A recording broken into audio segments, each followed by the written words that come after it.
Ponchies! Welcome sa aking skincare routine video. Aha! So, alam niyo naman sa ating mga Pons girls, kailangan natin, oh Pons girl! Kairita! Welcome ko kayo sa aking skincare routine and ayun, wala na akong masabi. Yung skincare routine kong to, ito yung medyo pricey version at ito yung personal favorite ko and ito yung mga essentials ko na I think nagpatawid sa akin from this to this real quick. I mean, may tatlo kasi akong transitions. Meron ako nung naka-break up, yung nag-break out ako, tapos yung hindi ako masyadong nag-break out pero ang itim ko, tapos to the final me! Aha! Hindi naman ako ganda-ganda sa sarili ko, pero feeling ko, I'm like, this was me, and this is the real me. It's so high, I can't reach it. So, itong skincare video ko, ito, medyo pricey version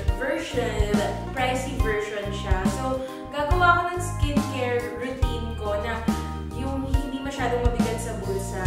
So, I hope you'll enjoy. Wait, hindi to sponsored ng kahit anong brand. This is my personal favorite and kaya I think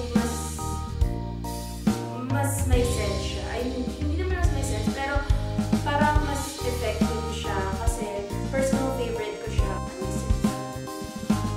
Sa ating lahat, importante magkaroon ng clear skin. I mean, yung magandang skin. Kasi hindi lang yung nagpapaganda sa atin eh. Ito yung nagpapaboost ng confidence natin. Tapos, ang sarap kaya hawakan pag clear yung skin mo. Tapos parang, uy, blooming ka. What again? I didn't hear you.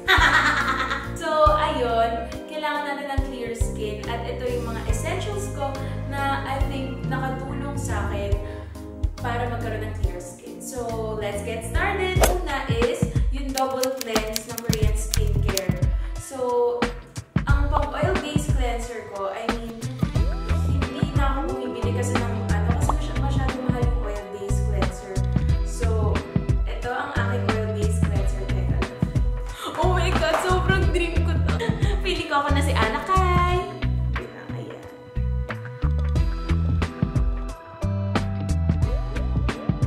Eskinol with Dalasin. Itong nasa kamay ko ngayon is wala siyang Dalasin C kasi hindi pa ako nakabili kasi ayaw ko payagan sa drugstore.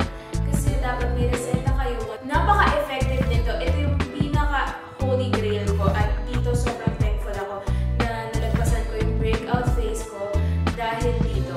Sabi nila matapang daw to. I personally pick this blue one. Matapang siya kasi pimple fighting talaga siya. Tapos sobrang ang bilis matanggal nung makeup mo kahit hindi ko masyadong nagme-makeup. Tapos maano mo talaga yung dumi sa skin mo. Kasi na-try ko yun, wala akong makeup. Tapos lumabas na ako, tapos pagbalik ko na-best din na ako. Ang dumi ng face ko. Kahit wala akong nilagay sa mukha ko and anything. Grabe yung pag-cleanse niya sa mukha. At yung Dalasin C, sobrang in just 3 days, madadry agad yung pimple nyo. Eskinol with Dalasin C. Tapos, choice nyo kung ilalagay nyo agad yung capsule sa loob or tatanggalin nyo siya sa tablet, ay sa capsule, yung laman ng Dalasin C. Pero anyway, magiging effective pa rin siya. Next product is ang aking cleanser na water-based cleanser na grabe, nanghingi pa ako kay Mamang, pero ito, nabili ko on my own and I love it. This is the Botanical Fresh Facial Cleanser. Kayo kung anong hiyang sa inyo, pero ito, sobrang favorite ko. Yung aloe and peppermint kasi sobrang lamig sa mukha niya. As in, ma-feel mo na parang nagpe-penetrate siya sa pores mo. Tapos parang tinatanggal niya yung dumi. Basta sobrang, nabili ko siya ng 167 ata or 180. Hindi ako sure. Alam niyo naman ako pag sa presyo. Pero I think sa Robinsons, mabibili niyo to ng 200 pesos or siguro 190 to 200. Mabibili niyo lang ganun. Next is, hindi lang sa skin to. Sobrang naka-help siya na pag-maintain ng cutis ko na medyo mas pumuti talaga ako. At nakuha ko to kay Mama. Siya talaga ang nag-recommend nito. Pero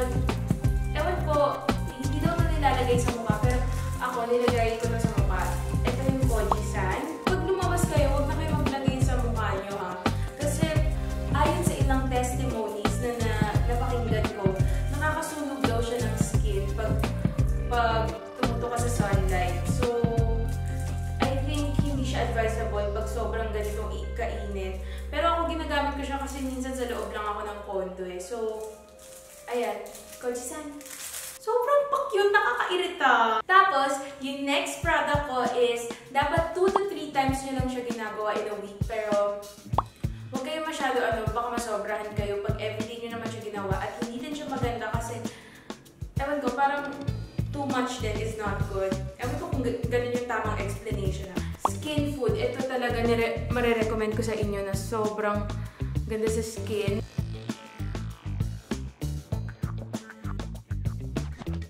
Sobrang ganda niya sa skin. Pag nag-exfoliate ka, diba? Lalagay mo yung mukha mo, tapos 10 to 15 minutes lang. Ako, personally, 15 minutes ako. Tapos, pagka-wash off ko nito, kasi wash off mask siya.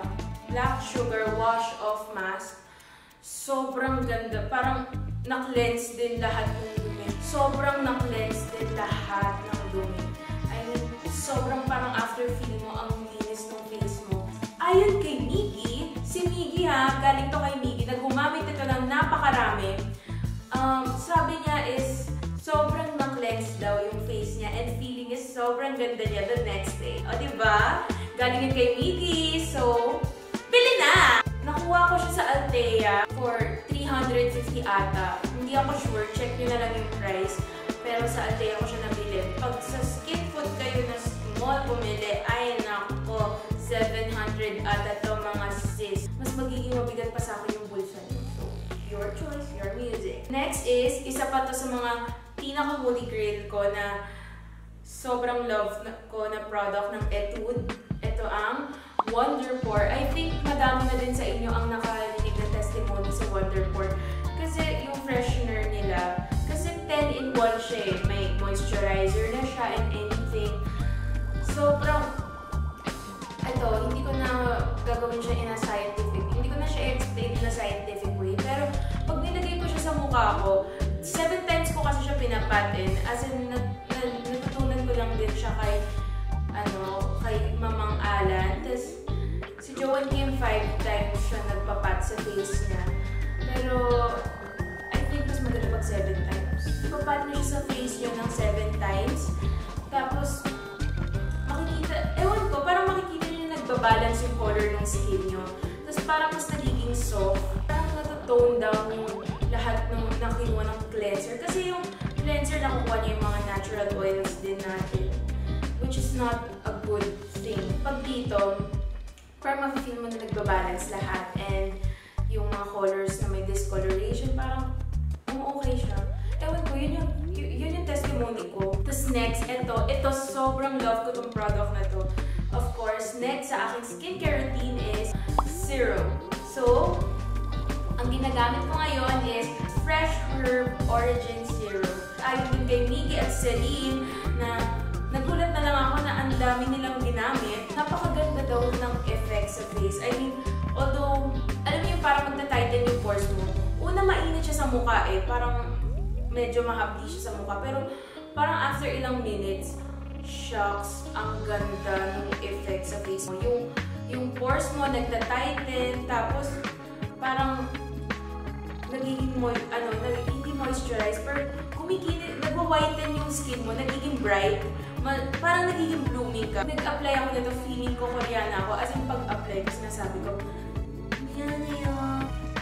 Kung mayaman kayo, of course, bumili kayo ng Essence kasi sobrang kasama siya sa top 10 Korean skincare routine. Pero, I think hindi siya essential lang kasi, ewan ko. Kaya ito, face mask, ito yung soul nung skincare routines. Kung walang ganito, hindi yan skincare routine. Joke lang. I mean, skincare routine pa rin naman siya, pero hindi siya kompleto. Bakla. Bakit mo lang face mask?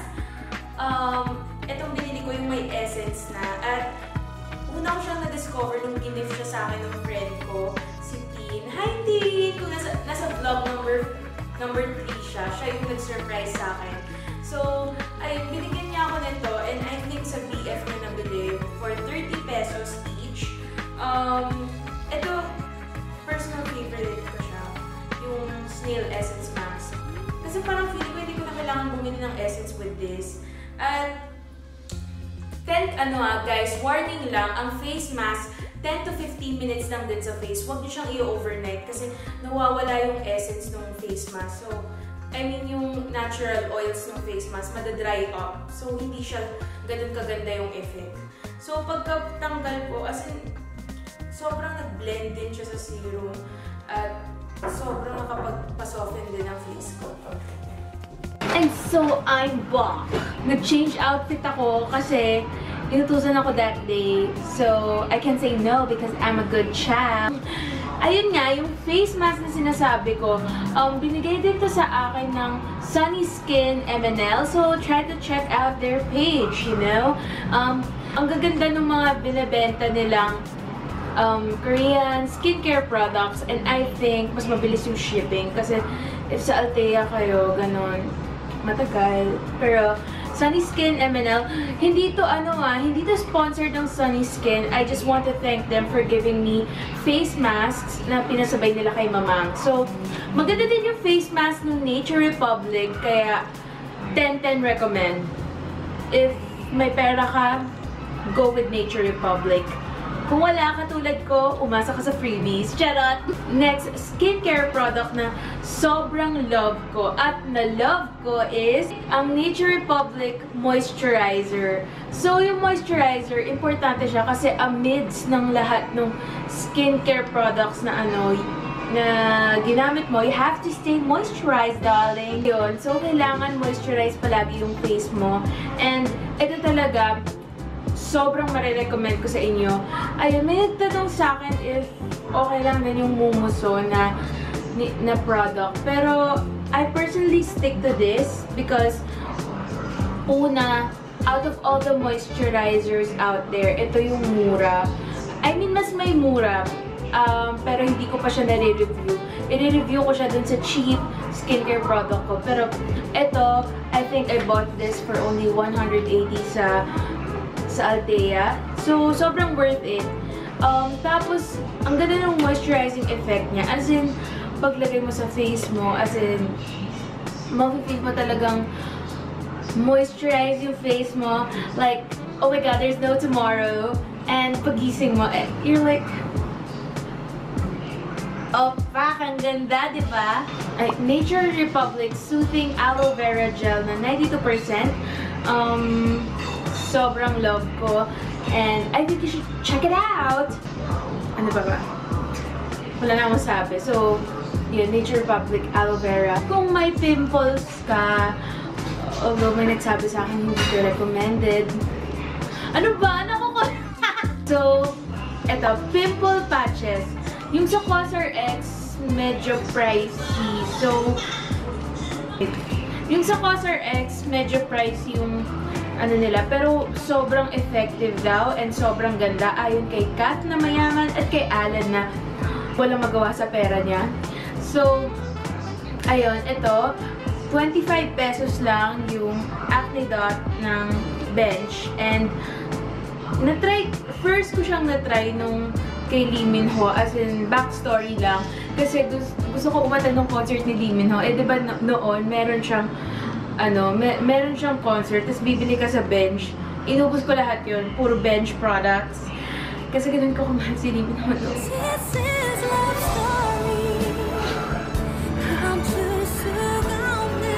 Hindi naman niya ako minahal pabalik. Charot! Nung tinry ko siya noon, may malaki akong pimple noon, as always. Tinry ko, hindi ko siya pin-up out nun eh. Tapos the next day, nag-soothen siya, as in, soothen, may ganun bang word, naglaylo siya, I mean, lumiit siya. So, I think I recommend this also. It's a good product. And, ayon sa iba, kailangan mo daw i-pop out muna yung pimple mo bago mo lagyan nito. Pero, I don't know. Hindi ko kasi ito lagi ginagamit ngayong college. Wow, magyabang! Try this out. I think it's worth trying. So, ayun lang ang aking skincare products. And thank you for watching. Don't forget to click subscribe. Please mag-comment na din kayo below. Oh my God! Yeah. So, sa hater ko dyan sa AskFM, gusto ko lang sabihin sa'yo na may pang skincare ako. thank you for watching. I love you all. Goodbye. Annyeong.